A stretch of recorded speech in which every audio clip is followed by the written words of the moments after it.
We didn't expect Moldova to be like this.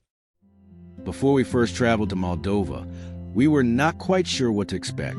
It is one of Europe's least visited countries, and for many people, it remains almost completely unknown. Some associate Moldova with wine. Others remember it as a former Soviet republic, but very few can describe what traveling to the country is actually like. What we found was a place filled with contrasts, traditions, beautiful landscapes, and remarkably warm people. This is the Moldova we didn't expect to find. Our journey begins in Chisinau, Moldova's capital and largest city. At first glance, the city can feel like a mixture of different worlds. Broad boulevards and monumental buildings reflect its Soviet past, while modern cafes, restaurants, shops, and wine bars reveal a younger and increasingly confident city. Chisinau is greener than many visitors expect. Parks, lakes, and tree-lined streets provide peaceful spaces in the middle of the capital. In summer, people gather outside to walk, talk, enjoy coffee, or simply watch the city pass by. The central market shows another side of everyday life. It is busy, colorful, and sometimes wonderfully chaotic.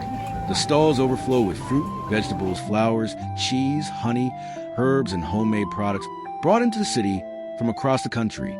Chisinau may not immediately reveal all its beauty. It is a city that needs time. Walk beyond the main streets, explore its neighborhoods, and allow yourself to notice the details. This is where the personality of the city begins to emerge. Across Moldova, churches remain an important part of the landscape and of community life.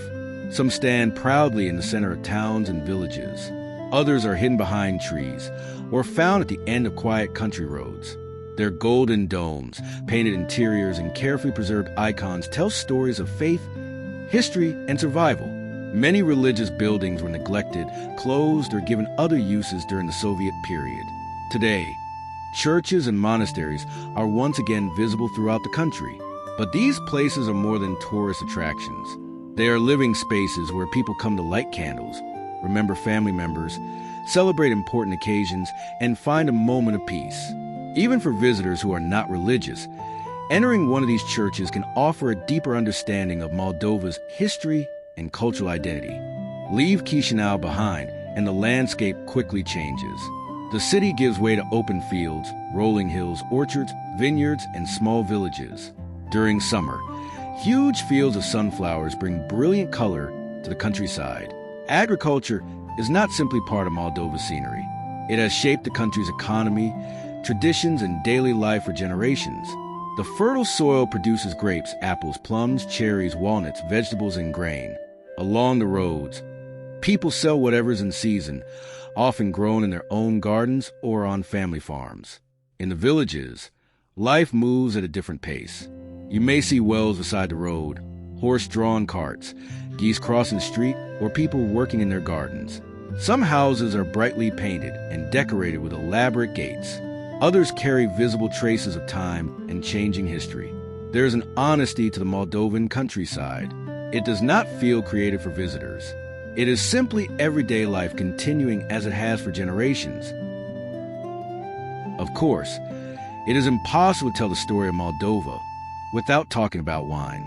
Winemaking here is not a recent industry or a tourist invention. Archaeological evidence shows that grapes and wine have been part of this region for thousands of years. Today, Moldova has everything from enormous underground wine cities to small family-run wineries where only limited quantities are produced.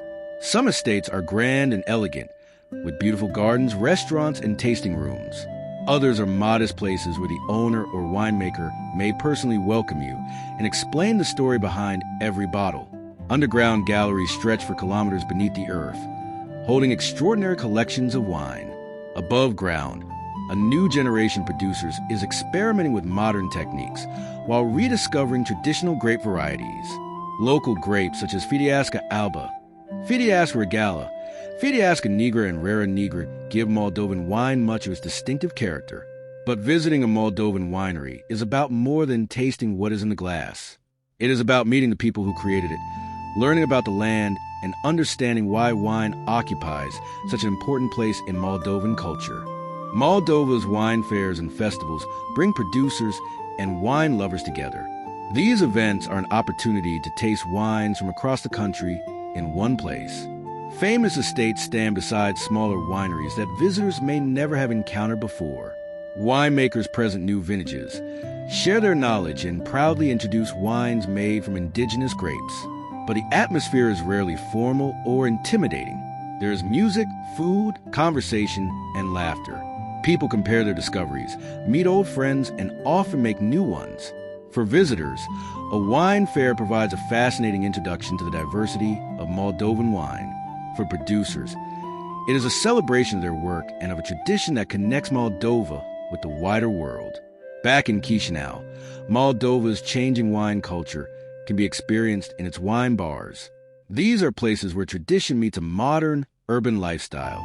The shelves contain bottles from well-known wineries, but also wines from small producers whose work can be difficult to find outside Moldova. Knowledgeable staff help visitors understand the grapes, regions, and different winemaking styles. A tasting can begin with a crisp white wine, continue a rose or an indigenous red, and perhaps finish with a sparkling wine or a glass of divin. Yet the best wine bars are not only about analyzing aromas and flavors. They are places to slow down, share a bottle, enjoy local food, and have a real conversation. Wine becomes a reason to gather around the same table. Food is another essential part of the Moldovan experience. A meal may include freshly baked placini, a warm bowl of zima mamalaga, seasonal vegetables, homemade cheese, or dishes prepared from recipes passed through families. The ingredients are often simple, but the flavors are generous and comforting. In Moldova, hospitality is expressed through food. A host may continue placing dishes on the table long after everyone appears to have eaten enough. Refusing another serving can sometimes seem almost impossible. These meals give visitors something that cannot be found in a guidebook. They create time for stories, laughter, and genuine connection. Moldova is not a polished tourist product, and perhaps it should not try to become one. The roads are not always perfect. Some buildings need restoration, and the contrast between wealth and hardship are clearly visible. But travel is not only about finding places where everything has been carefully prepared for visitors. Sometimes the most rewarding journeys take us somewhere that still feels real, somewhere that allows us to discover rather than simply consume. Moldova offers exactly that kind of experience. It rewards curiosity, patience, and an openness to the unexpected. The Moldova we found. We came to Moldova knowing that it had wineries, churches, and a complicated history. We discovered a green and lively capital, vast agricultural landscapes, colorful markets, ancient traditions, ambitious winemakers, and a growing modern wine culture. Most importantly, we discovered hospitality and friendships that gave every place a deeper meaning. Moldova may not announce itself loudly. It does not have Europe's most famous monuments, its highest mountains, or its busiest tourist attractions. But perhaps that is precisely why the country stays with you. Moldova doesn't try to impress you. It simply surprises you.